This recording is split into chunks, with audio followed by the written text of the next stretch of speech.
We're learning about lines with one intercept, and hopefully you can contrast this with some of the things you saw when we did lines with two intercepts. So remember what an intercept is. An intercept is where a line cuts through an axis, whether it's the x-axis or the y-axis.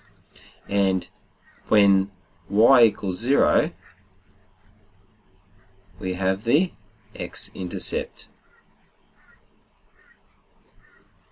When x equals 0, we have the y-intercept from our previous work.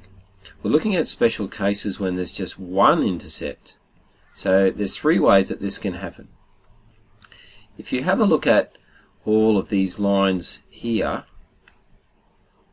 these are all of the form, we call the form y equals mx. So the rule linking y and x is a direct rule, and y equals some number times x. We can see lots of examples here. That one's y equals 2x, the red line. The purple line here is y equals 1x. There's y equals negative 2x. Notice how it falls as you go from left to right. It goes down. And y equals negative a half x. But there's always just some number in front of x. What do you notice about the intercepts for them? See if you can pause the video and answer that question.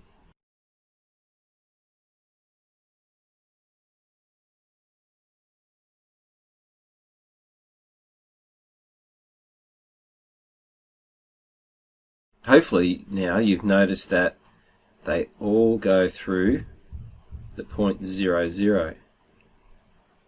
They all go through 0, 0, which is called the origin.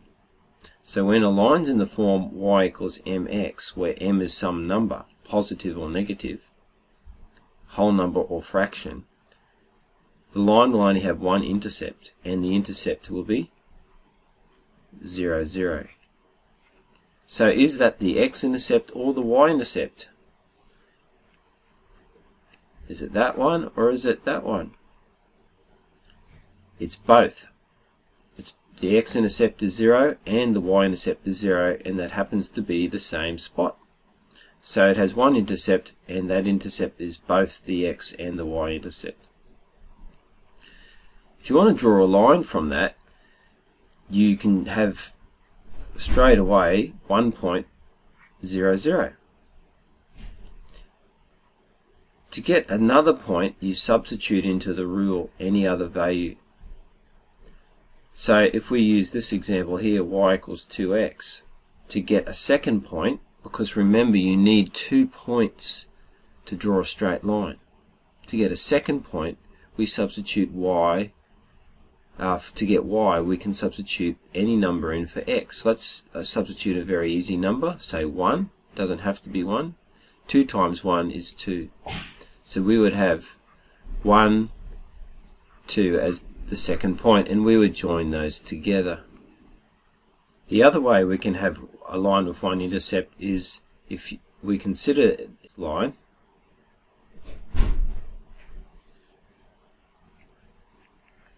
sorry, I'll draw it straight, something like that green line, and keeping it simple, let's say that's at point 1 on the y-axis, goes through point 1. The equation to that line would be y equals 1, because it's always got the y value of 1 and x changes. Alright, x changes, but y is always 1. So what about a number down here, negative 2? If we have a line that goes through negative 2, that would be the line y equals negative 2. Horizontal lines are of the form y equals a, where a is the number on the y-axis. It's a number that can be positive or negative, whole number or fraction. So there's no x. Okay, you don't see any x in the rule, just y equals a number. Okay, it'll create a whole number. Notice how these sort of lines can only have, because it's a horizontal line, can only have one intercept because it's parallel to the x-axis. The third and final type of line that can only have one intercept are lines like this one here. That one goes through -2 on the x-axis. That would be the line x equals -2. Interesting. It doesn't start for y. Think about all the other rules, and they've started with y. Like up there, all of those start with y. This one starts with x.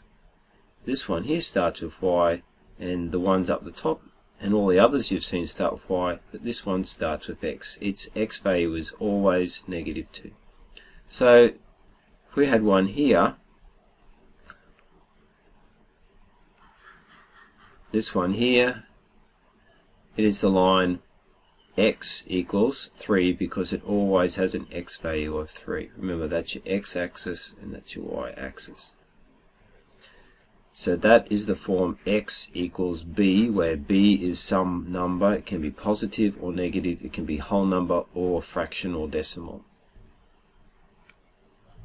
It will only have one intercept because it's a straight line and it's parallel to the y-axis. So very quickly, if we had to plot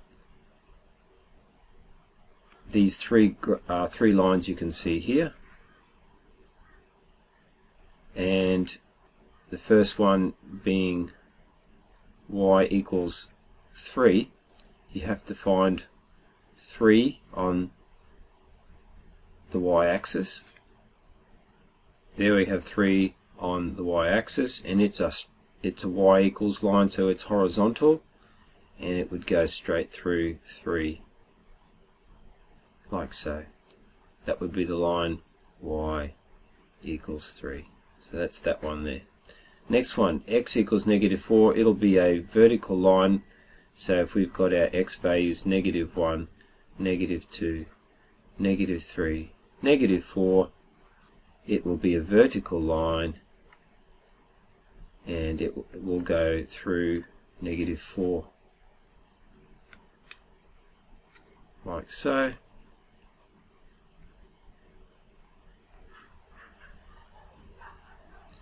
Okay, so that one is x equals -4, x equals -4. And the last one, y equals 3x, it's one of those first ones where we know that one place it will go through is the origin, 0, 0. We need a second point, and the easiest way of getting the second point is to substitute in 1 for x. Y equals 3 times 1, which is 3.